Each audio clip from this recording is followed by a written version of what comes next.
Bismillahirrahmanirrahim. Assalamualaikum warahmatullahi wabarakatuh. Alhamdulillahilladzi amata wa ahya. Alhamdulillahilladzi amarna bittaqwa wa nahana 'anil ittiba'il hawa. Nahmaduhu wa nasta'inuhu wa nastaghfiruh wa na'udzu billahi min shururi anfusina wa min sayyiati a'malina. May yahdihillahu fala mudilla lahu wa may yudlil fala hadiya lahu. Allahumma shalli wa sallim ala habibina al-Mustafa Muhammadin nabiyil huda alladzi la yantiqu 'anil hawa in huwa illa wahyun yuha. Alhamdulillah, Bapak Ibu sekalian, alhamdulillah atas puji syukur atas kehadirat Allah Subhanahu wa taala yang memberikan nikmatnya yang begitu besarnya kepada kita semua, terutama nikmat Islam, nikmat kesehatan, sehingga di pagi hari ini kita bisa berkumpul bersama-sama untuk ngaji bareng. Alhamdulillah, ini merupakan nikmat yang sangat luar biasa sekali.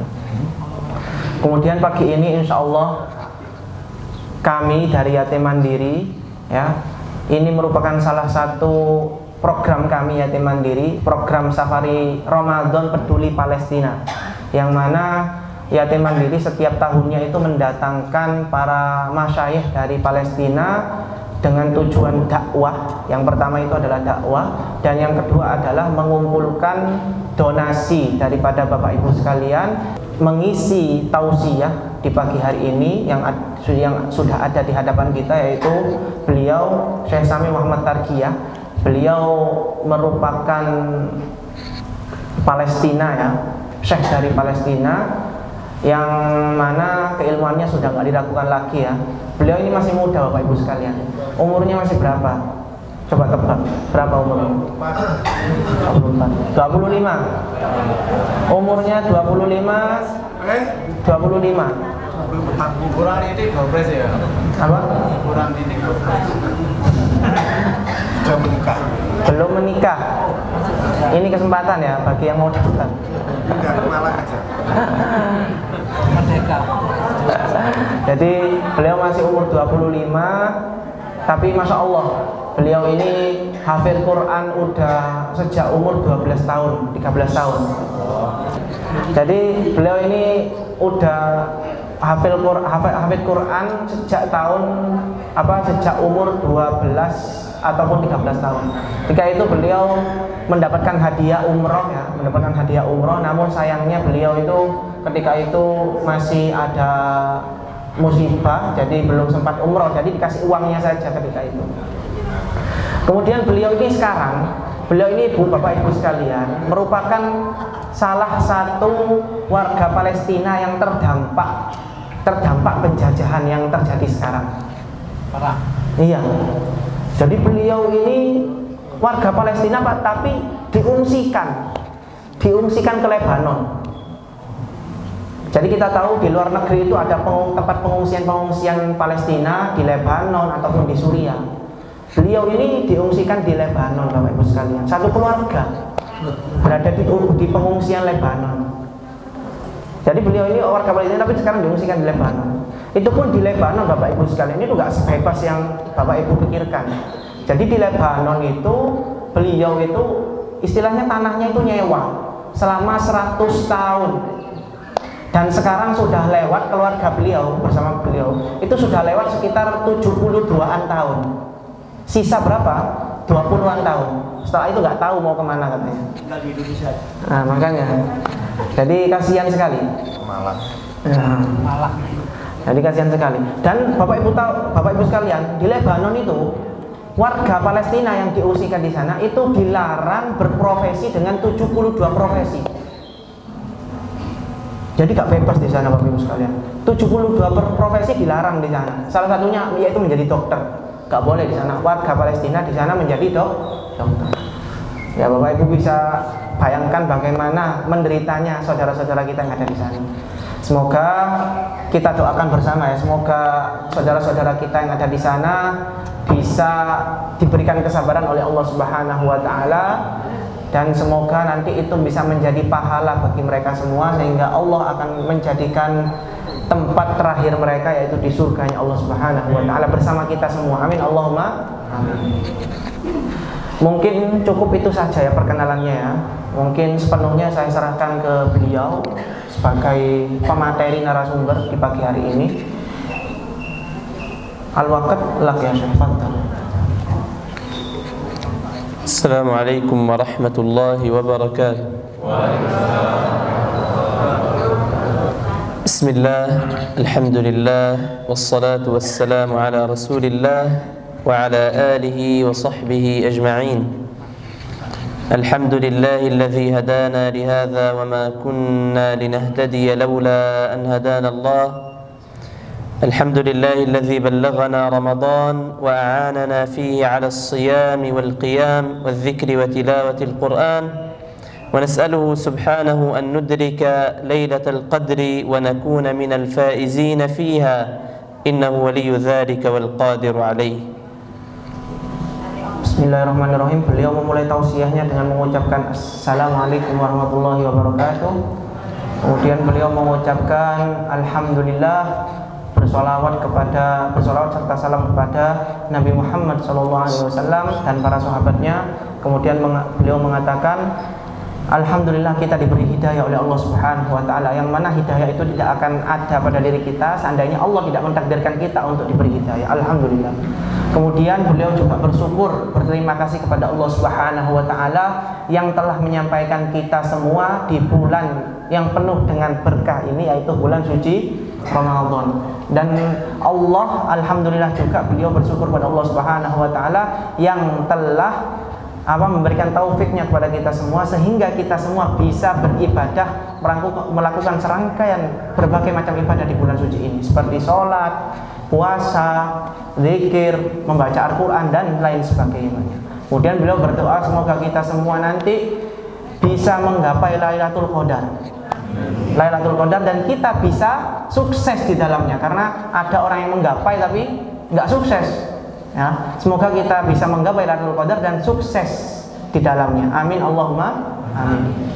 إنني مسرور وسعيد جدا بوجودي بينكم أهلي وأحبابي وإخواني في أندونيسيا، وأسأل الله عز وجل كما جمعنا في هذا المسجد المبارك أن يجمعنا وإياكم إخوانا على سرر متقابلين في جنات النعيم مع الحبيب المصطفى صلى الله عليه وسلم. Beliau mengatakan beliau sangat gembira sekali bisa berkumpul dengan Bapak Ibu sekalian di sini di masjid yang penuh dengan berkah ini. Beliau berdoa semoga sebagaimana kita oleh Allah ditakdirkan dikumpulkan di Masjid Suro, di masjid yang penuh dengan berkah ini, semoga kelak kita dikumpulkan lagi oleh Allah Subhanahu wa ta'ala di surganya bersama Nabi besar Muhammad sallallahu alaihi wasallam. Amin Allahumma amin. Wa nahnu fi majlisin fi baitin min buyutillah tahuffuna al-malaikah wa taghshana as-sakinah وتتنزل علينا الرحمات ويذكرنا الله في من عنده لأننا نتحدث حول كتاب الله وحول بيوت الله كما أخبر النبي صلى الله عليه وسلم ما اجتمع قوم في بيت من بيوت الله يتلون كتاب الله ويتدارسونه بينهم إلا نزلت عليهم السكينة وغشيتهم الرحمة وحفتهم الملائكة وذكرهم الله في من عنده فالله يذكرنا الآن في الملأ الأعلى. Jadi alhamdulillah kita bisa berkumpul di tempat yang penuh dengan berkah ini dengan tujuan untuk mencari ilmu, ya. Karena ada hadis bagaimana yang disebutkan oleh beliau, barang siapa yang berkumpul di suatu masjid, ya, di sana berzikir kepada Allah Subhanahu wa ta'ala, belajar, ya, ngaji, tidaklah kecuali nanti Allah akan menurunkan rahmatnya di sana, malaikat akan memeluk kita dan rahmat-rahmat Allah akan turun kepada kita semua dan kita akan sakinah, diberikan ketenangan oleh Allah Subhanahu wa ta'ala. Alhamdulillah kita pasti sudah terjamin itu, ya. Ini hadis dari Rasulullah dan alhamdulillah semoga kita semua bisa mendapatkan apa yang telah dijanjikan oleh Allah Subhanahu wa ta'ala. إن السعادة كل السعادة في العيش مع كتاب الله حفظا وعلما وفهما وتلاوة ودراسة يؤدي بك إلى السعادة في الدنيا قبل الآخرة من توسيع الرزق والغنيمة في كل أمور الحياة وسعة الفهم والعقل يفتح لك أمورا كثيرة. إن أردت الدنيا عليك بكتاب الله، وإن أردت الآخرة عليك بكتاب الله. Beliau mengatakan sesungguhnya kebahagiaan dunia, kebahagiaan itu dengan hanya kita bisa dapat dengan Al-Quran. Baik itu membaca Al-Quran, menghafalkan Al-Quran, murojaah Al-Quran, memahami Al-Quran, belajar Al-Quran. Ya, pokoknya semua yang berhubungan dengan Al-Quran itu akan mendatangkan kita kepada kebahagiaan dunia dan sebelum akhirat. Akan mendatangkan kepada kita kebahagiaan di dunia sebelum di akhirat nanti. Baik itu nanti rezekinya lancar, segala permasalahan dibuka oleh Allah Subhanahu wa taala. Ya, pemahamannya bagus, ya, hatinya lapang, akalnya terbuka, ya, tidak ada kesusahan di sana. Ya, jadi kunci daripada kebahagiaan di dunia sebelum di akhirat nanti, ya, itu adalah Al-Quran. Itu adalah Al-Quran. أولا إن حفظت كتاب الله فستكون مع السفرة الكرام البررة في أعلى الجنة، ستكون مع النبي صلى الله عليه وسلم وأصحابه، ستكون مع الشهداء والصالحين وحسن أولئك رفيقا. بادر، لا تقل عمري كبير. الصحابة رضي الله عنهم حفظوا القرآن كبارا وهم في سن كبيرة. أنت ابدأ في حفظ كتاب الله ولو حفظت جزءا أو جزئين ثم توفاك الله على ذلك، لك بشارة إن شاء الله في أنك حاولت حفظ كتاب الله تعالى. Jadi beliau mengatakan bahwasanya barang siapa yang berusaha menghafalkan Al-Quran, ya, jadi nanti di surga akan dikumpulkan bersama para sahabat, bersama para syuhada, bersama para solihin. Wa hasuna ulaika rafiqa, dan mereka itu adalah sebaik-baiknya teman nanti di akhirat nanti. Jadi gak ada masalah, ya, gak ada masalah. Umur itu gak ada masalah. Umur gak ada masalah, ya, gak peduli berapa juz yang ada di hafal. Misalnya juz amma saja gak masalah, beliau mengatakan. Dan umur bukan menjadi penghalang. Buktinya para sahabat itu umurnya sudah berumur. Kibarus sahabat, sahabat-sahabat yang tua. Kan sahabat itu ada dua, ada sahabat yang besar, ada sahabat yang kecil. Ya. Para sahabat yang tua itu bisa menghafal Al-Quran. Nah, kenapa kita tidak bisa? Jadi kita berusaha untuk menghafal Al-Quran. Gak peduli berapa juz, 1 juz, 2 juz, ya. Nanti ketika kita meninggal, insya Allah nanti akan mendapatkan sebagaimana yang dijanjikan oleh Allah Subhanahu wa taala, yaitu akan bersama para nabi, para syuhada dan para soleh nanti di surganya nanti, ya. Nanti insya Allah ketika kita nanti meninggal akan dicatat oleh Allah Subhanahu wa taala sebagai orang yang berusaha menghafalkan Al-Quran walaupun belum hafal. Walaupun hafalnya masih 1 juz atau berapa surat misalnya, yang penting kita sudah dicatat oleh Allah Subhanahu wa taala sebagai orang yang berusaha menghafalkan Al-Quran. ثم إن صعب عليك الحفظ ادع الله عز وجل أن ييسره لك، لأن الله عز وجل قال ولقد يسرنا القرآن للذكر فهل من مدكر. فالله عز وجل يسر القرآن وسهله على الناس. وهنا نكثر من الدعاء في السجود: يا ربي أريد حفظ كتابك. وإن كنت صادقا في دعوتك فالله عز وجل سيبلغك ذلك عاجلا أو آجلا. Kalau kita merasa kesulitan mencoba menghafalkan Al-Quran, kita berdoa kepada Allah Subhanahu wa taala. Karena Allah Subhanahu wa taala sudah berjanji di dalam kitabnya, walaqad yassarnal Qur'ana lidzikri fahal mim mudzakir. Maksudnya Allah Subhanahu wa taala sudah berjanji kepada kita bahwasanya beliau Allah akan memudahkan kita, ya, terhadap Al-Quran untuk diingat-ingat, ya. Fahal mim mudzakir, apakah ada pengingat yang lebih baik daripada Al-Quran, ya. Jadi doa kepada Allah Subhanahu wa taala agar kita dipermudah untuk bisa menghafal Al-Quran walaupun 1 surat misalnya, 2 surat atau 1 juz, alhamdulillah. لكن بعضنا قد يكون صعبا عليه جانب الحفظ فيحفظ مقدارا قليلا، آية أو آيتين في اليوم، ثم يكثر من تلاوة القرآن، وله بشارة أن النبي صلى الله عليه وسلم قال: بكل حرف من كتاب الله لك به حسنة، والحسنة بعشر أمثالها. قال: لا أقول ألف لام ميم حرف، ولكن ألف حرف ولام حرف وميم حرف، ثلاثة بعشر حسنات 30 حسنة إلى 700 ضعف، والله يضاعف لمن يشاء. Jadi kalau kita emang benar-benar kesulitan menghafalkan, nggak masalah Bapak Ibu sekalian. Berusaha menghafal yang semampu Bapak Ibu sekalian. Misalnya 1 ayat, 2 ayat, terserah. Sisanya apa? Kita baca Al-Quran seperti biasa. Kita istiqomahkan diri kita untuk membaca Al-Quran. Karena 1 huruf daripada Al-Quran, sebagaimana yang disebutkan di dalam hadis yang telah dibacakan oleh beliau, 1 huruf dalam Al-Quran itu pahalanya seperti 10 kebaikan. 1 kebaikan. Ya, pahalanya itu adalah 1 kebaikan. 1 kebaikan itu berapa? Hitungannya 10 pahala. Ya, 10 pahala. Ya, 10 pahala. Jadi beliau di dalam hadis itu tadi dikatakan Allah Subhanahu Rasulullah tidak mengatakan alif lam mim misalnya ya, alif lam mim. Alif lam mim itu tidak dihitung 1 huruf Bapak Ibu sekalian. Akan tapi dihitung 3. Jadi ketika kita baca alif lam mim, maka secara nggak langsung kita mendapatkan minimal berapa? 30 pahala Bapak Ibu sekalian. 30 pahala. Coba bayangkan kita baca 1 lembar saja, berapa pahala yang akan kita dapatkan dari Allah Subhanahu wa taala. ثم إن القرآن سيكون شفيعا لك يوم القيامة، كما قال عليه الصلاة والسلام: اقرأوا القرآن فإنه يأتي يوم القيامة شفيعا لأصحابه، فيكون شفيعا لك.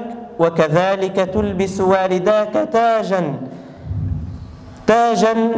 تاج الوقار، اللؤلؤة فيه خير من الدنيا وما عليها.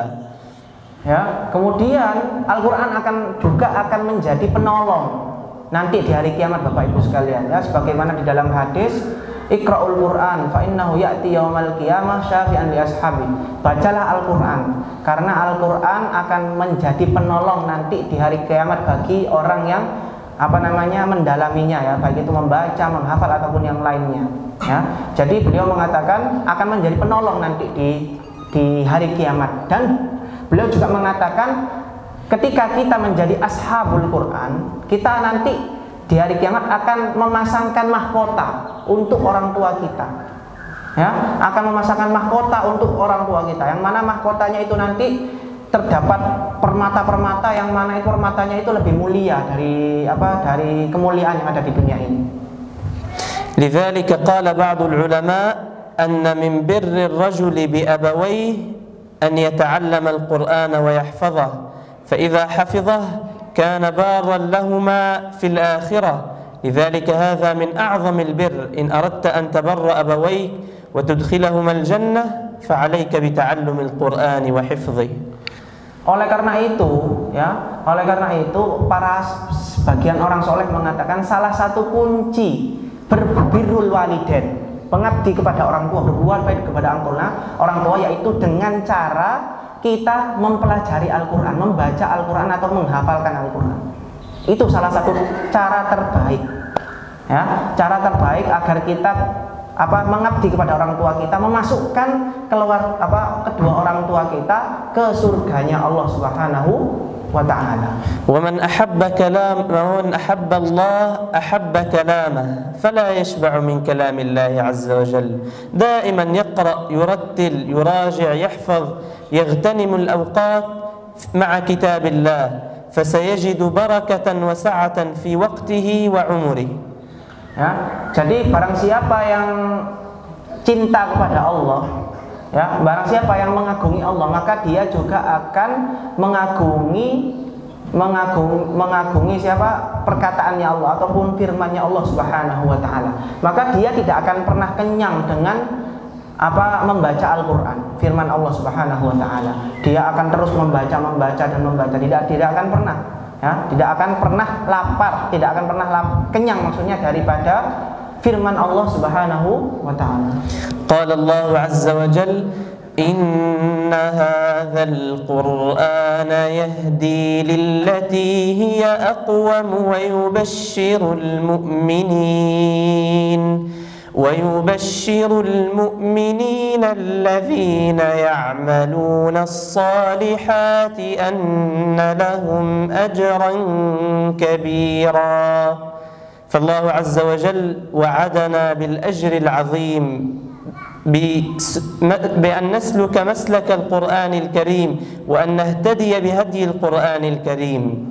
إن هذا القرآن يهدي للذي هي أقوم ويبشر المؤمنين الذين يعملون الصالحات بأن لهم أجرا كبيرا. Ya, jadi Al-Quran itu akan memberi hidayah kepada mereka yang berada di jalan yang lurus, dan akan wa yubasyirul mu'minina alladzina ya'maluna sholihat, ya. Dan Al-Quran itu akan menjadi kabar gembira bagi siapa? Bagi orang yang beramal soleh, ya, bahwasanya dia itu akan mendapatkan pahala yang sangat besar dengan Al-Quran.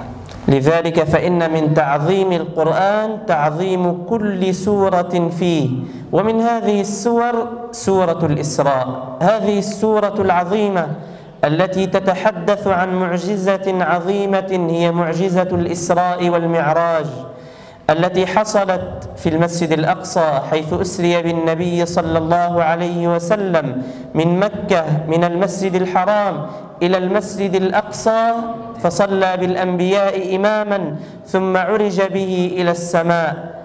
فالمسجد الأقصى هو قبلة المسلمين الأولى وفيه حصلت هذه الحادثة العظيمة. Kemudian salah satu surat di Al-Quran yang begitu mulia, yang begitu istimewa, yaitu surat Al-Isra. Surat Al-Isra di ayat pertama, ya, di sana mengisahkan daripada perjalanan Isra wal Mi'raj, ya, perjalanan suatu peristiwa bersejarah bagi kita umat Islam, yaitu peristiwa Isra wal Mi'raj, yang mana Allah Subhanahu wa taala memperjalankan Nabi besar Muhammad sallallahu alaihi wasallam dari Masjidil Haram menuju ke Masjidil Aqsa, ya, agar memperlihatkan daripada kebesaran Allah Subhanahu wa taala. Jadi Masjidil Aqsa di sini intinya adalah tempat yang sangat berkah sekali. Masjidil Aqsa alladzi barakna haulah, tempat yang berkah, ya, tempat yang menjadi tempat bersejarah terjadinya Isra wal Mi'raj, yang mana, ya, bisa saja ketika Isra wal Mi'raj itu Rasulullah, ya, Allah memperjalankan Rasulullah langsung dari Masjidil Haram ke Sidratul Muntaha menuju Allah, bertemu Allah. Namun di sini Rasulullah masih harus mampir ke Masjidil Aqsa. Itu menunjukkan bahwasanya Masjidil Aqsa itu adalah pintu menuju Allah, pintu menuju Allah. Saking utamanya Masjidil Aqsa.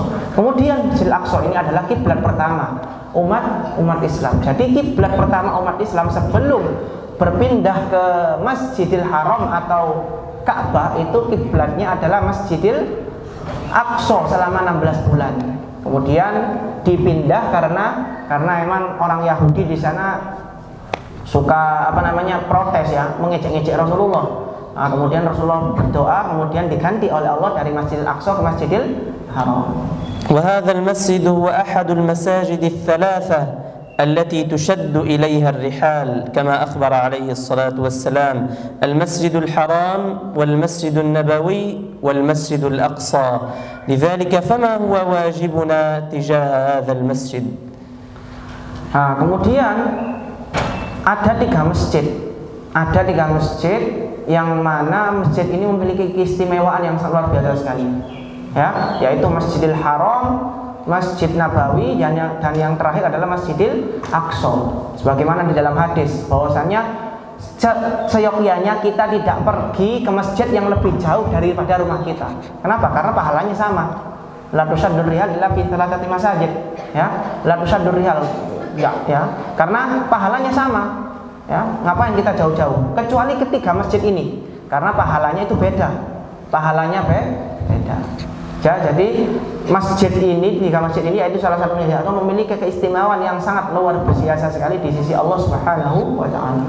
أولا الدعاء فلا نغفل عن هذا السلاح العظيم فالدعاء سلاح المؤمن نكثر من الدعاء أن ينصر الله عز وجل إخواننا في المسجد الأقصى وأن يحرر المسجد الأقصى من دنس اليهود نكثر في أوقات الإجابة بين الأذان والإقامة في الثلث الأخير من الليل آخر ساعة من يوم الجمعة وغيرها من الأوقات التي يستجاب فيها الدعاء. Kemudian apa yang bisa kita lakukan Bapak Ibu sekalian? Kita tahu keadaan Masjidil Aqsa sedang tidak baik-baik saja. Sedang tidak baik-baik saja. Beda dengan masjid yang dua tadi ya. Yang dua tadi kan aman-aman saja. Nah, ini masjid yang terakhir ini, masjidnya awan terakhir ini dalam masalah. Dalam masalah. Kemudian apa yang bisa kita kontribusikan? Apa? Beliau mengatakan bahwasanya yang pertama yang bisa kita lakukan adalah berdoa kepada Allah Subhanahu wa taala. Karena doa itu adalah silahul mukmin, senjata pamungkas bagi orang mukmin. Senjata pamungkas bagi orang mukmin. Jadi kita berdoa kepada Allah Subhanahu wa taala agar Masjidil Aqsa, masjid kita semua ini itu segera dibebaskan oleh Allah Subhanahu wa taala dari para penjajah yang zalim. Ya, terutama di waktu-waktu yang mana Allah berpotensi mengabulkan doa kita seperti di sepertiga malam, terutama di hari-hari 10 hari terakhir ini, atau kemudian di antara azan dan iqamah, ya, atau di akhir hari Jumat. Dan waktu-waktu intinya di waktu-waktu yang mana waktu-waktu itu Allah berpotensi mengabulkan doa-doa kita. Kita bermunajat kepada Allah agar Masjidil Aqsa segera dibebaskan oleh Allah Subhanahu wa taala. إن أهلنا هناك وإخواننا يرابطون في المسجد الأقصى يدافعون عنه كل يوم يدنس من قبل اليهود يعتدى على حرماته تدنس كرامات الموجودين فيه من أطفال ونساء ورجال يقتل كل يوم داخله ويعتقل الرجال والأطفال والنساء لذلك يجب علينا أن نغضب نصرة لدين الله ونصرة لمساجد الله فالنبي صلى الله عليه وسلم كان يغضب عندما تنتهك حرمات الله. Jadi setiap hari kita tahu perjuangan orang-orang yang ada di sana, warga di sekitar Masjidil Aqsa itu sangat luar biasa sekali. Mereka mempertaruhkan nyawanya, membela kehormatan daripada Masjidil Aqsa, Bapak Ibu sekalian. Setiap hari ada korban, setiap waktu ada korban. Kita tahu semua ya, pasti jelasnya ya. Setiap hari ada korban, gak peduli itu anak kecil, gak peduli itu perempuan, gak peduli itu orang tua. Korban berjatuhan di mana-mana. Ya, bom di mana-mana, bom di dalam masjid, Bapak Ibu sekalian. Ya, bom di dalam masjid. Oleh karena itu, ya, kemudian apa yang bisa kita lakukan? Kita harus marah, Bapak Ibu sekalian. Ya, marah terhadap apa yang para penjajah lakukan terhadap masjid kita. Masjid kita diinjak-injak kehormatannya, diinjak-injak kesuciannya, ya, diinjak-injak kehormatannya, diinjak-injak kesuciannya. Allah Azza wa Jal haddana wa syajja'ana ala ma huwa afdalu lana fi dinina wa akhiratina haddana ala at-tijarati ar-rabiha allati la khusrana fiha. Qala Allah Ta'ala يا أيها الذين آمنوا هل أدلكم على تجارة تنجيكم من عذاب أليم. Kemudian Allah Subhanahu wa taala itu berjanji kepada kita, menawarkan suatu bisnis kepada kita. Jadi selain doa, kita bisa berkontribusi lebih untuk Masjidil Aqsa dan para pejuang di sana. Jadi Allah Subhanahu wa taala menawarkan suatu bisnis yang mana bisnisnya itu cuan terus, profit terus, gak pernah rugi, gak ada ruginya. Kalau kita bisnis di dunia kan ada potensi rugi kan. Tapi kalau bisnis sama Allah itu tidak ada ruginya. Sebagaimana yang difirmankan Allah dalam Al-Qur'an, ya ayyuhalladzina amanu hal adullukum ala tijaratin tunjikum min adzabin alim. Wahai orang-orang yang beriman, tidakkah aku telah menawarkan kepada kamu menunjukkan kepada kamu tijaratin, suatu bisnis, tunjikum min adzamin alim, yang mana dengan bisnis itu kalian itu bisa bebas dari siksa api neraka. ما هي يا ربنا هذه التجارة التي لا خسارة فيها؟ قال تؤمنون بالله ورسوله. Bisnis yang pertama yang ditawarkan oleh Allah adalah tu'minuna billahi wa rasulih, beriman kepada Allah Subhanahu wa taala dan rasul-rasulnya. Wa tujahiduna fi sabilillahi bi amwalikum wa anfusikum. Dan yang kedua, bisnis yang kedua adalah berjihad di jalan Allah, ya, dengan apa? Dengan nyawa kita dan harta kita. Dzalikum khairul lakum in kuntum ta'lamun. Itu adalah bisnis yang paling baik. Yang paling baik Bapak Ibu sekalian. In kuntum ta'lamun, jika engkau benar-benar memang memahaminya. طيب ما هي النتيجة؟ ما هي العاقبة؟ قال يغفر لكم ذنوبكم. Kemudian apa keuntungannya ketika kita sudah menjalankan bisnis yang disarankan, yang ditawarkan oleh Allah Subhanahu wa taala? Yaghfir lakum dzunubakum. Yang pertama, keuntungannya adalah yaghfir lakum dzunubakum. Allah akan mengampuni dosa kita semua. Wa yudkhilkum jannatin tajri min tahtiha al-anhar. Dan Allah akan memasukkan kita, keuntungan yang kedua, Allah akan memasukkan kita ke surganya yang mana di bawahnya itu ada sungai yang mengalir. Wa masakin thayyibatan fi jannati adn.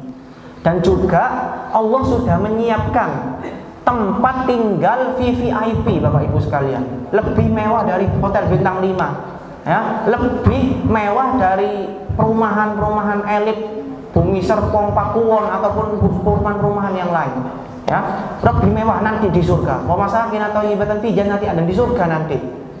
Dzalikal fawzul azim. Itulah kemenangan yang sangat luar biasa sekali Bapak Ibu sekalian. Wa ukhra tuhibbunaha nasrun minallahi wa fathun qarib.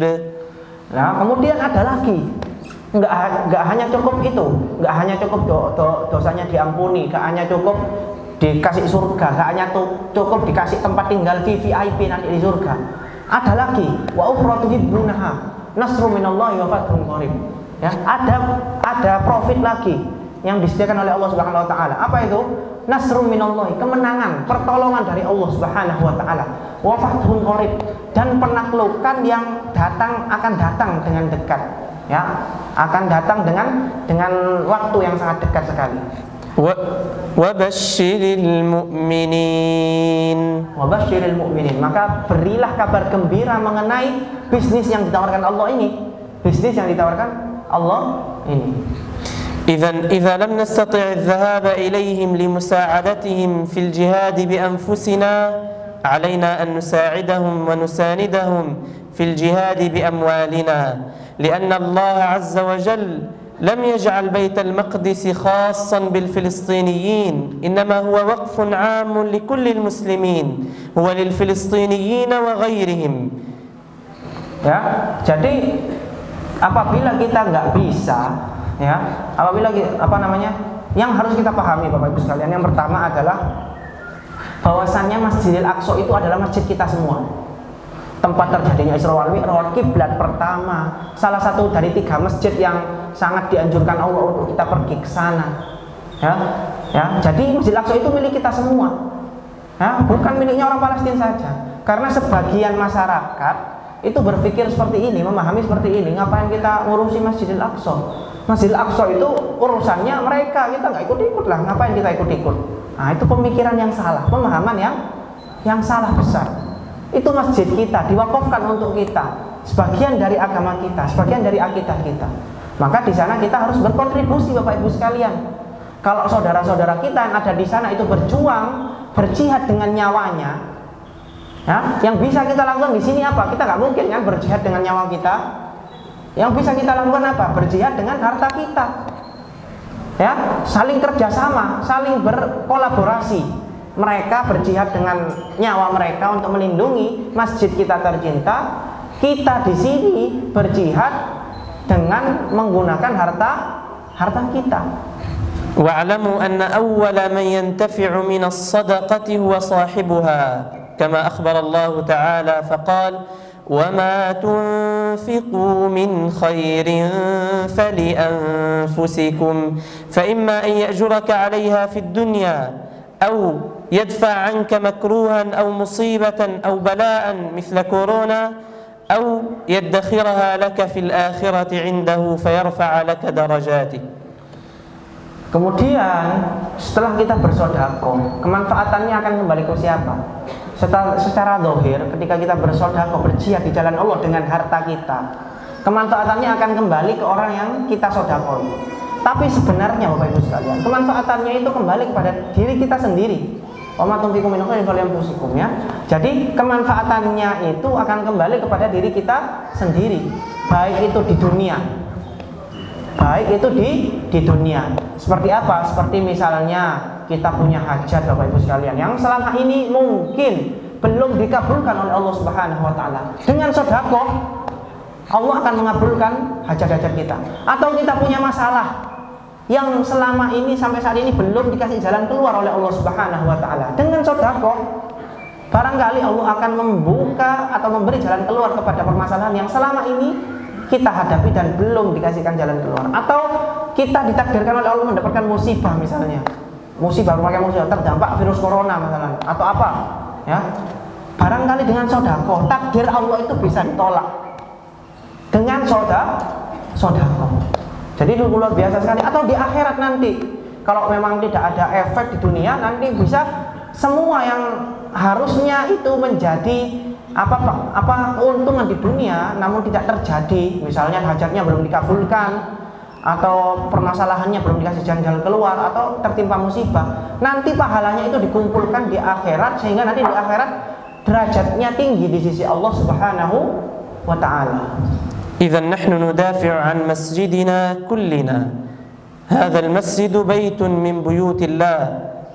فيه هنا في هذا المسجد الأجر معلوم، ولكن هناك الأجر مضاعف في المسجد الأقصى كما ذكر بعض العلماء أن الصلاة ب500 صلاة وبعضهم قال أكثر وبعضهم قال أقل، فالصلاة في المسجد الأقصى مضاعفة. لذلك هذا المسجد هو ثاني مسجد وضع في الأرض، فلذلك يجب علينا أن ننتبه إلى هذه المسألة وهي أن ندافع عنه لأنه جزء من عقيدتنا.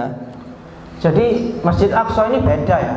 Masjid Aqsa ini mempunyai keistimewaan yang sangat luar biasa sekali. Salah satunya sebagaimana dikatakan oleh para ulama bahwasannya beda ketika kita sholat di sini dengan sholat Masjid Aqsa. Ya, beda sekali. Ya, pahalanya jelas. Ya, tapi kalau Masjid Aqsa pahalanya berlipat-lipat ganda, bisa 1000. Pahalanya sholat 2 rakaat di sini itu pahalanya 2 rakaat. Kalau di sana itu berlipat-lipat menjadi 1000 rakaat ataupun lebih. Ya. Jadi pahalanya sangat luar biasa sekali, memiliki keistimewaan yang sangat luar biasa sekali. Dan Masjid Aqsa itu adalah masjid yang dibangun kedua ya di dunia ini. Setelahnya Masjidil Haram, Masjidil Aqsa. Ya, adalah masjid nomor 2 yang dibangun di dunia ini. Oleh karena itu, Masjidil Aqsa ini adalah bagian dari agama kita, bagian dari akidah kita, Bapak Ibu sekalian. Maka kita jangan sampai berpikir, jangan ragu bahwa ketika Masjid Aqsa mendapatkan suatu masalah musibah, kita mau berkontribusi di sana. وأخيرا لا أنسى أن أشكركم إخواننا الأندونيسيين على دعمكم وجهودكم نصرة للمسجد الأقصى ونصرة لقضية فلسطين من قديم الزمان وإلى الآن.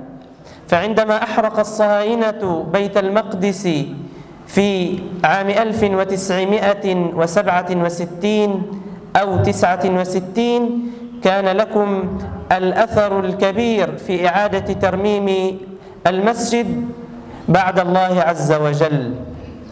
Jadi di sini beliau sangat berterima kasih sekali kepada kita semua orang Indonesia.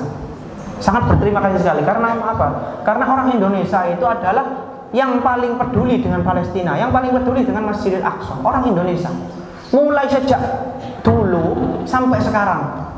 Bahkan dulu itu ketika beliau mengatakan tadi sekitar tahun 67-an, 67 atau 69-an.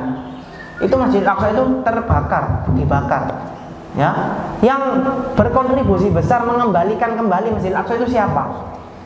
Salah satunya adalah orang Indonesia, masyarakat Indonesia. Sungguh sangat luar biasa sekali. Makanya beliau itu sangat berterima kasih sekali kepada Bapak Ibu sekalian, orang warga Indonesia. وجهودكم في غزة والضفة والقدس وغيرها من المناطق الفلسطينية في داخل فلسطين أو حتى في خارجها في المخيمات في لبنان وسوريا شاهدة لكم عند الله بإذن الله تعالى. Ya, kemudian sampai sekarang Bapak Ibu sekalian, ya semuanya nampak ya kontribusi kita orang Indonesia, baik di kota-kota seperti Gaza ataupun di kota-kota seperti Tofah, Quds, dan kota-kota yang lain sebagainya.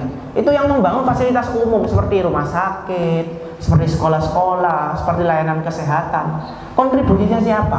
Paling besar di situ adalah kontribusinya orang-orang Indonesia, Bapak Ibu sekalian. Makanya beliau sangat berterima kasih sekali kepada kita semua orang Indonesia, karena kepedulian kita kepada Masjidil Aqsa dan Palestina itu sangat luar biasa sekali.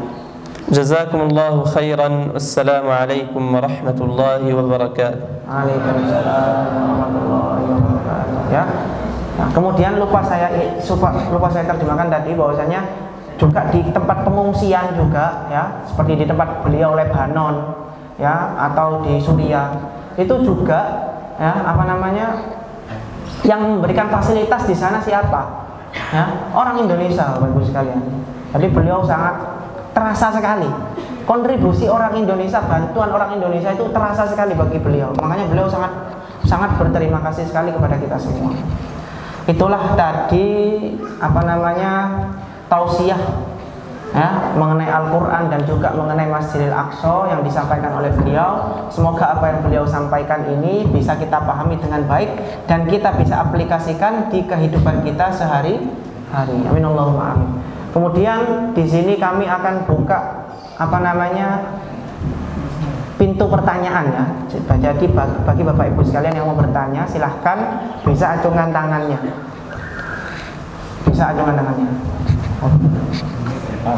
Oke, monggo. Assalamualaikum warahmatullahi wabarakatuh. Terima kasih kesempatan yang diberikan kepada saya. Saya mau menanya, di sana itu kan ada pemerintahan Palestina dan Israel.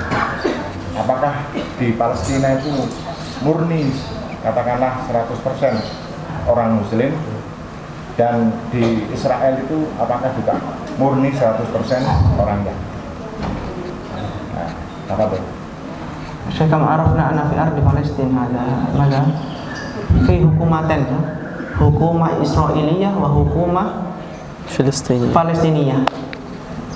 As-su'al hal fi Palestin hada khalis, yani al-mujtama' Palestini hada khalis muslim minal muslimin wala fi ba'dihim kuffar yani. Wakadzalika fi madza fi ardi yakhud hada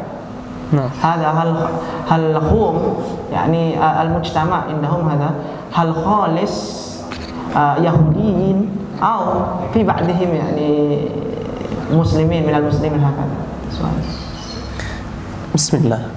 طبعا بالنسبة لليهود هم أتوا واحتلوا فلسطين، فالفلسطينيون داخل فلسطين كغيرهم من البلدان، فيهم المسلمون وفيهم النصارى، لكن الأغلب الفئة الغالبة هي من المسلمين. واليهود غالبيتهم معروفون في اليهودية، لكن بعضهم عندهم نصارى، وحتى عندهم من يدافع عن الفلسطينيين ضد اليهود، فعندهم حتى هم أناس ضد المشروع اليهودي بتهويد القدس وتهويد فلسطين. Kalau pemerintahan Palestina yang mayoritas Muslim, Pak, tapi ada sebagian yang kafir di sana, ada sebagian yang kafir, pasti itu pasti.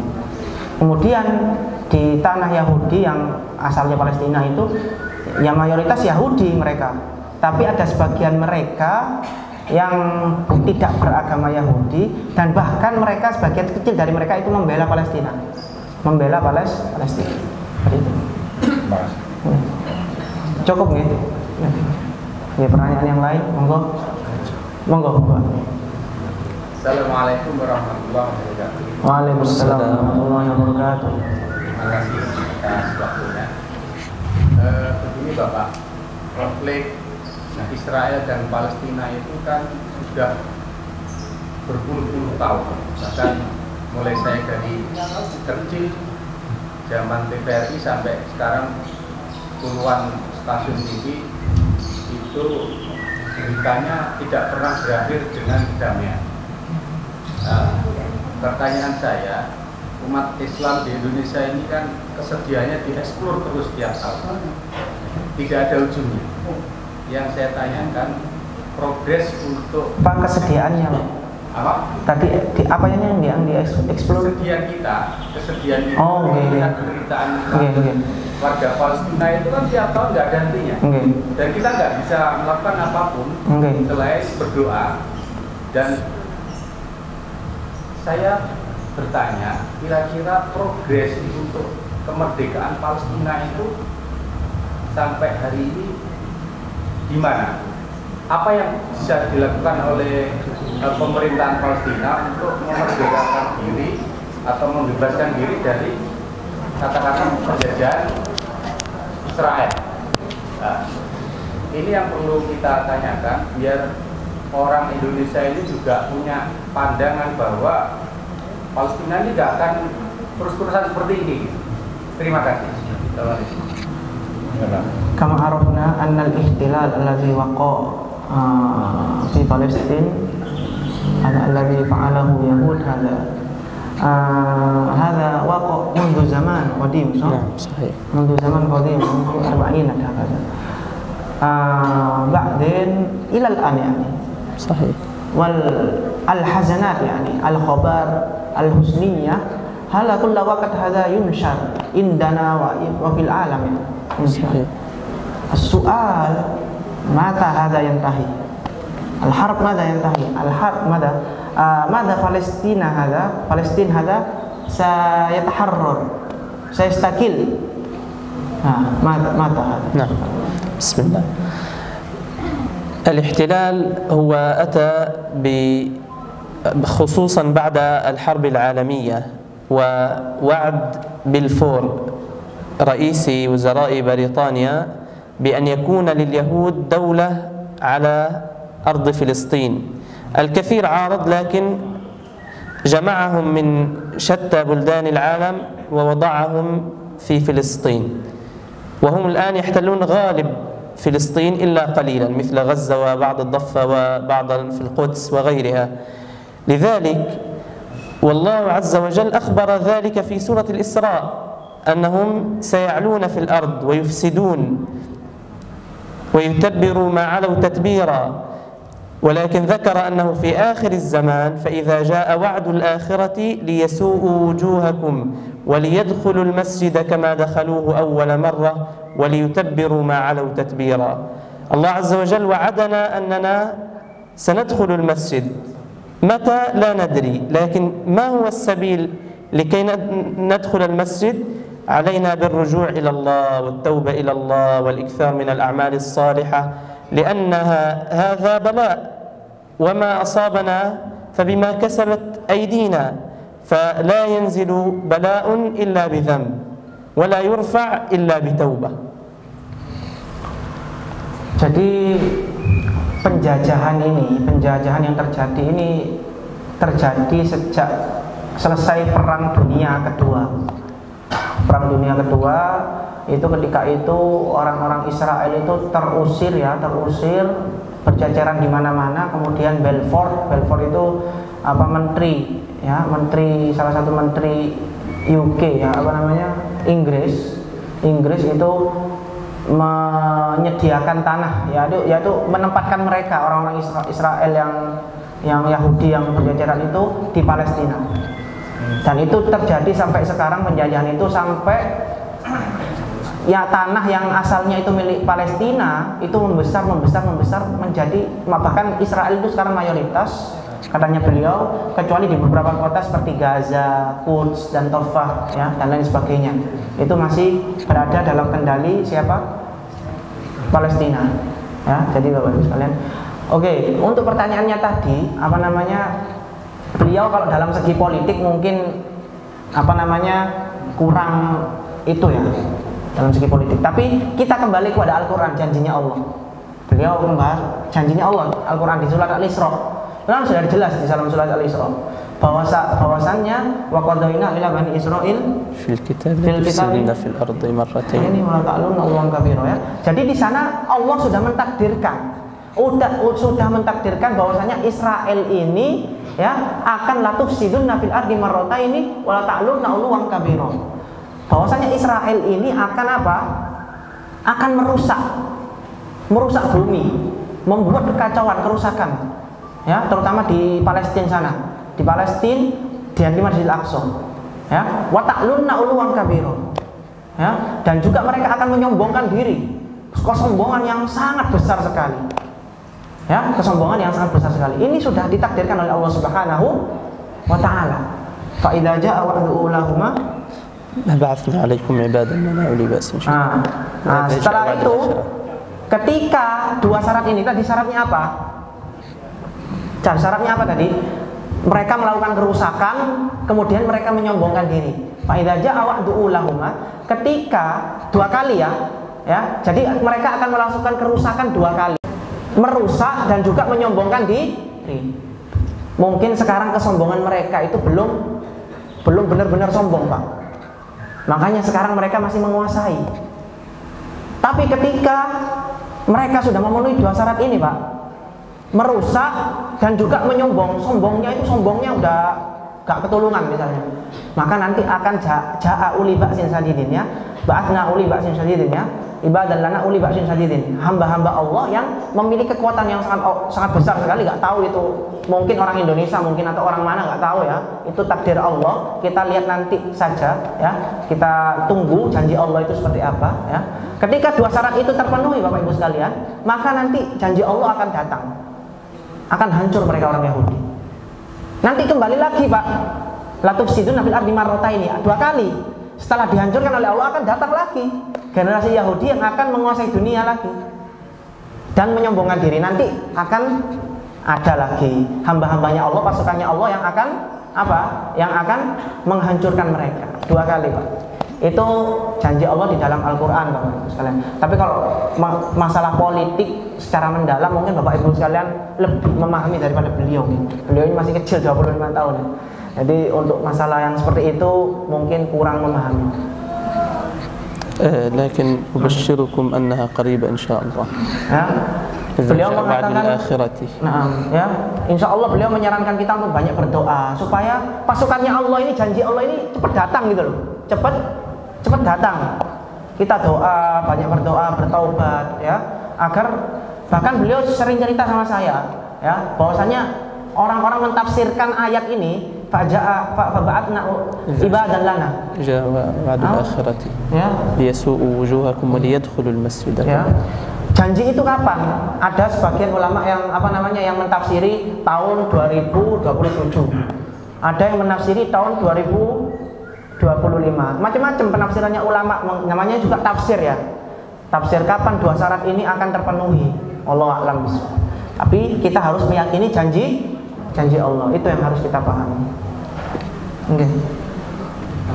Terima kasih. Saya hanya ingin menyampaikan apakah selama ini dari negara-negara Timur Tengah, dari negara-negara Islam atau bahkan OKI yang turun atau membicarakan masalah Israel dan Palestina ini untuk dimerdekakan atau dibantu yang totalitas itu, apa sudah pernah terjadi? Al-musa'adah min al-bilad al-arabiyyah yani.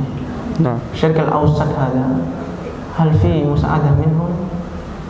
نعم. بالنسبة للشعوب، الشعوب كلها بسم الله متعاطفة مع القضية، وكل الشعوب العربية الإسلامية وحتى غير العربية الإسلامية متعاطفة جدا مع القضية، لكن معروف أن الدول وخاصة أمريكا تطبع مع اليهود، والآن كل الدول تساعدها في التطبيع، الدول العربية وغير العربية، فالرؤساء يطبعون مع اليهود، فلذلك يعني هناك هذه المشكلة يعني. Sebenarnya kalau masyarakat Arab sendiri Pak ya, itu mereka juga perhatian dengan permasalahan yang terjadi di Israel ini.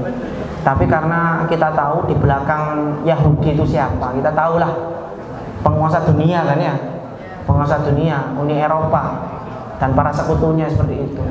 Jadi pemerintahan Arab, negara-negara Arab seperti Arab Saudi dan lain sebagainya itu ya condong ke mereka, condong ke mereka ya, seperti itu Bapak Ibu sekalian. Ya kita nggak bisa melakukan apa-apa gitu. Masyarakat kecil seperti kita ini nggak bisa melakukan apa. Masyarakat Arab di sana juga nggak bisa melakukan apa-apa karena pemerintahannya sudah membela di sana. Bahkan beliau tinggal di Lebanon aja dipersulit Bapak Ibu sekalian. Seperti yang saya bilang tadi, beliau itu dilarang, orang-orang Palestina di sana dilarang berprofesi dengan 72 profesi. Berprofesi dengan 72 profesi. Salah satunya dokter, terus kemudian arsitektur, muhandis. أي شيء كثير من المهن. Banyak sekali profesi. Itu beliau merasakan sendiri penderitaan juga warga Palestina di Lebanon yang berada di pengungsian Lebanon. Ya, لا يستطيع أن يتملك أرض. Nggak bisa memiliki tanah, itu nggak bisa, nyewa. Dan nyewanya itu dibatasi. Seperti saya bilang tadi, beliau itu dikasih nyewa sekeluarga itu 100 tahun Bapak Ibu sekalian. Dan sekarang sudah berjalan 75-an tahun. Sisanya berapa? 25-an tahun kan? Nah itu nggak tahu nasibnya nanti gimana setelah habis 25 tahun ini. Apakah nanti diusir atau diperpanjang, nggak paham. Ya, jadi sulit, serba sulit. Kalau udah penguasa, udah menguasai, ya, sulit. Assalamualaikum warahmatullahi wabarakatuh. Waalaikumsalam. Mungkin saya hampir sama pertanyaan sama Bapak tadi. Yang saya tanyakan itu Timur Tengah itu boleh dikatakan mayoritas 90% kan Muslim, Islam, kan gitu ya. Terus sebagian juga Palestina, bagian dari Timur Tengah. Mengapa dalam sejarah Israel dengan Islam di sana itu kok tidak sudah selesai? Padahal sana itu boleh dikatakan 99 Muslim. Terima kasih. Assalamualaikum warahmatullahi wabarakatuh. Nafsu soal ya. Nafsu soal ma'arafna anna fi syarq al-awsat hadha aktsaruhum muslimin. Aktsaruhum muslimun. Limadha ma fi musa'adah? Al-mafrud nahnu aktsar yani. Al-muslimun aktsar. Al-mafrud khalas ya. Al-yahud hadha mahzum min al-bidayah. صحيح. انظر الشعب المساعدة بالجهاد بالمال قائم، وحتى لو فتحت الحدود لدخلوا فلسطين، وهناك مظاهرات في كثير من الدول العربية الآن، تمام، ولكن الرؤساء لا تستطيع، لأن أمريكا هي التي تفعل هذا، ومن يستطيع أن يقف أمام العرب كلهم الرؤساء مطبعون مع أمريكا. Sama, jadi ya masyarakat Arab sendiri sama seperti kita Bapak Ibu sekalian. Kita hanya bisa melakukan apa? Kita hanya bisa berkontribusi dengan harta kita. Kita bisa berkontribusi dengan harta kita, kemudian melakukan demo, ya masyarakat Arab di sana demo. Tapi semua pada akhirnya itu kendali dipegang siapa? Dipegang presidennya, pemerintahannya. Nah, pemerintahannya itu musuhnya pemerintahan siapa? Dikdaya dunia, Amerika dan Uni Eropa. Ya mana berani mereka melawan mereka. Nah, kalau berani melawan mereka ya hancur sendiri. Ya, makanya nggak mau ambil resiko. لا يصل رئيس عربي إلى الحكم إلا بموافقة أمريكا. انظر ماذا حصل. رئيس عربي إلى الحكم أن يكون هو الحاكم إلا بموافقة أمريكا. انظر كما حصل في مصر عندما أراد بعض المشايخ أن يكونوا هم الرؤساء أو مرسي مثلا أسقطوه عن الحكم. Jadi beliau mengatakan bahwasannya bahkan keputusan-keputusan negara Arab itu di bawah kendali Amerika. Misalnya ingin menetapkan suatu kebijakan, itu atas siapa? Atas persetujuan Amerika, Uni Eropa, para sekutunya. Nah, para sekutunya. Jadi nggak bisa bergerak. Seperti beliau tadi mengatakan pada saya, seperti yang terjadi di mana? Di Mesir. Seperti yang terjadi di Mesir. Ketika para ulama di sana ingin menjadi pemimpin, ya, ini nggak bisa, dijatuhkan lagi. Ya karena penguasa dunia ini, yaitu Amerika dan para sekutunya dan Uni Eropa itu ikut campur di sana, dan nggak berpegang teguh sama, nggak membela, malah bertentangan.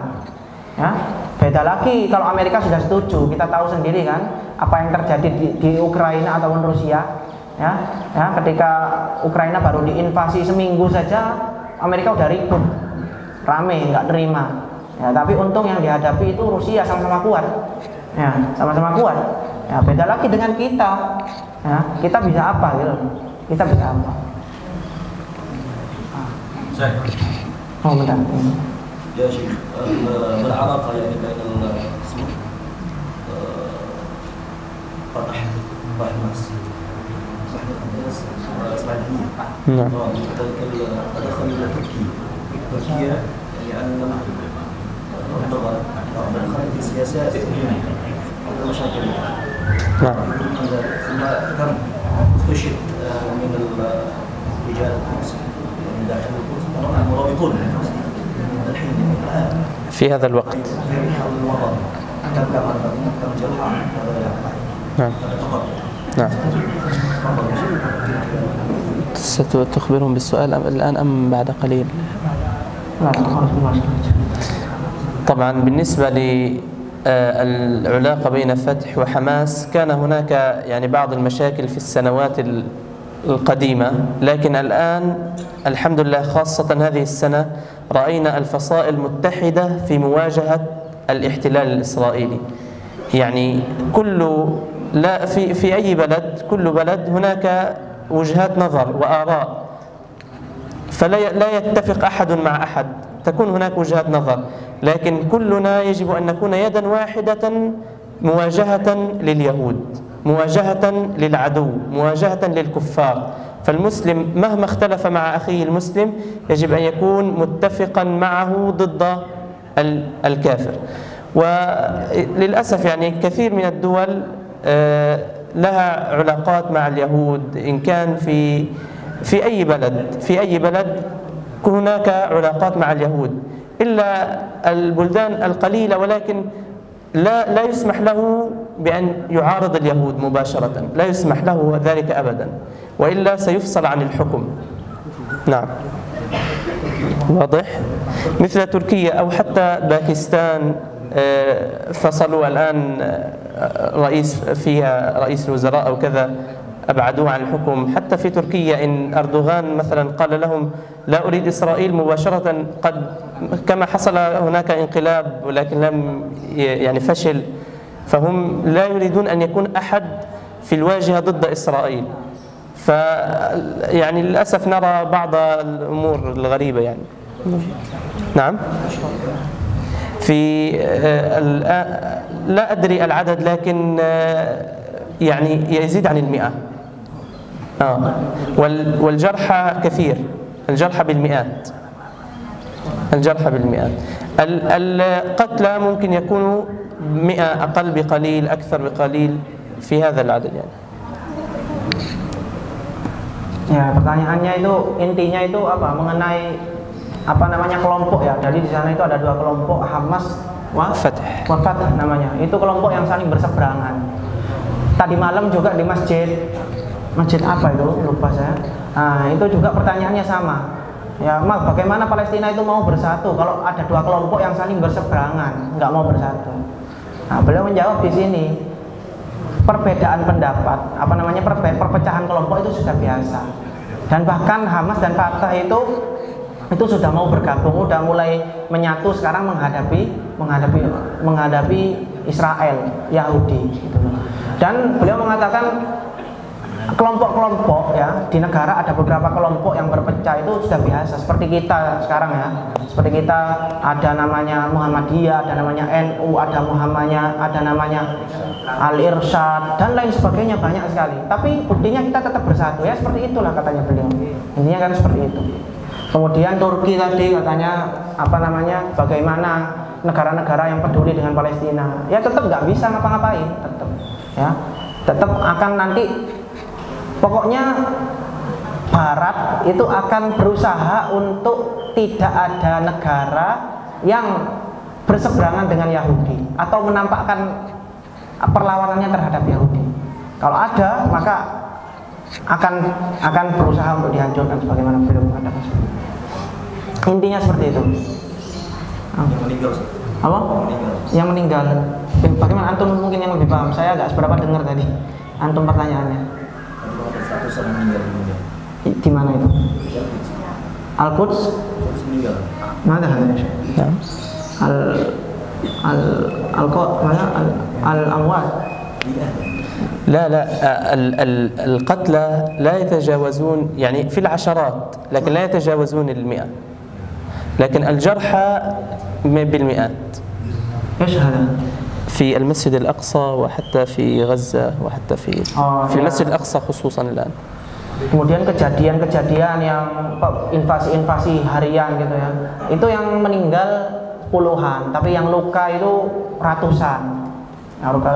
Bapak Ibu tahu sendirilah bagaimana di televisi itu kalau Bapak Ibu ingin update, beliau sering menunjukkan kepada saya itu IG yang sangat update sekali apa yang terjadi di sana. Itu namanya IG-nya itu Gaza Now, ya Syekh. Ada kabar ya, Gaza Now. Ya IG-nya namanya Gaza Now. Itu sangat update sekali. Ya, kemarin terakhir hari Jumat itu ratusan ya. Kam fi yaumil Jum'ah ada? Alladzina yusalluna 150,000. 150,000. Apa namanya masyarakat Palestina itu salat Jumat di Masjidil Aqsa. Jadi nggak ada yang berani orang-orang tentara Yahudi ke sana. Karena banyak sekali 150,000. Ya kayak gitu, saling melawan, saling mundur gitu. Itikaf di 10 akhir bulan Ramadan. Nggak ada pasukan senjata apa?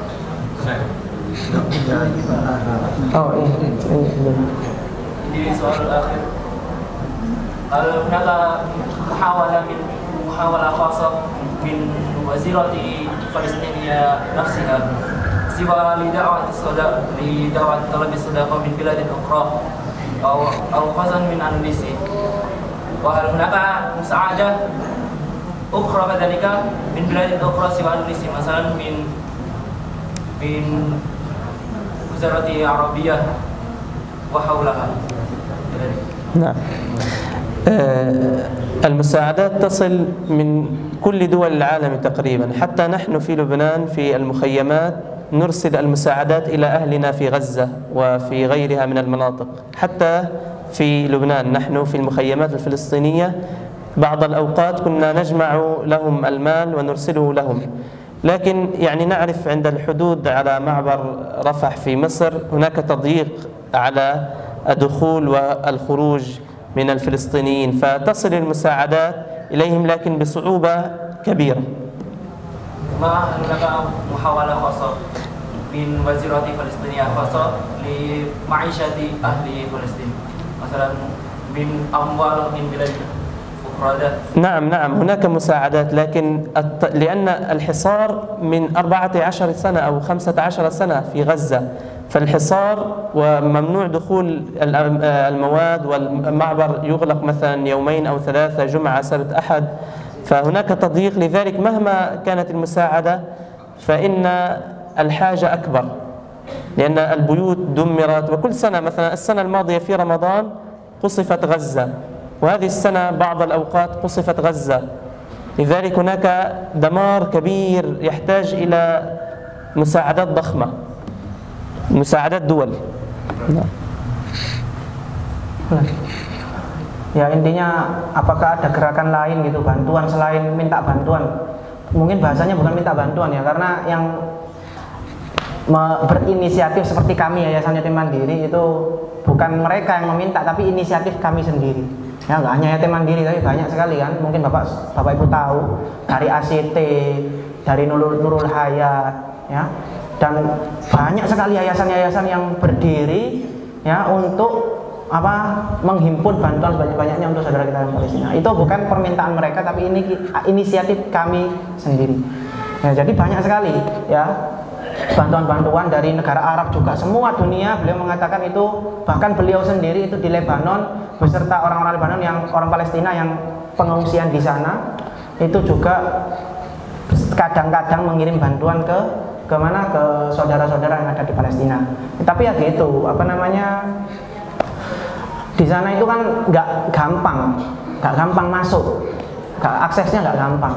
Jadi di sini ada istilahnya hisor ya. Hisor itu pemboikotan. Ada pemboikotan jarak. Jadi barang-barang masuk itu sangat dibatasi di sana. Jadi nggak bisa leluasa. Intinya kan seperti itu. Gitu ya, Mas. Ya. Kami cukupkan sampai di sini, Bapak Ibu sekalian, untuk sesi pertanyaan.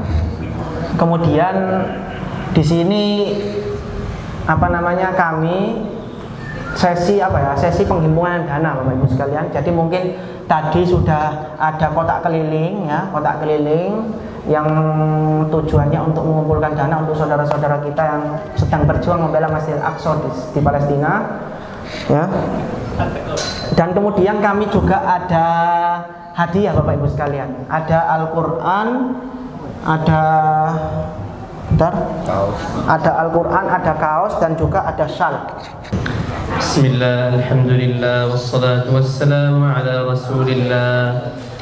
Allahumma lakal hamdu kama yanbaghi li jalali wajhika wa 'azimi sultanik. اللهم انصر إخواننا المسلمين المستضعفين في كل مكان. اللهم ثبت أقدامهم وسدد رميهم وانصرهم على القوم الكافرين. اللهم انصر إخواننا في المسجد الأقصى المبارك. اللهم حرر المسجد الأقصى المبارك من دنس اليهود. اللهم بارك لنا وبارك علينا واجمعنا بهم في خير يا رب العالمين. اللهم إنا نسألك رضاك والجنة ونعوذ بك من سخطك والنار. اللهم ربنا آتنا في الدنيا حسنة وفي الآخرة حسنة وقنا عذاب النار. وصل اللهم على نبينا محمد وعلى آله وصحبه أجمعين والحمد لله رب العالمين.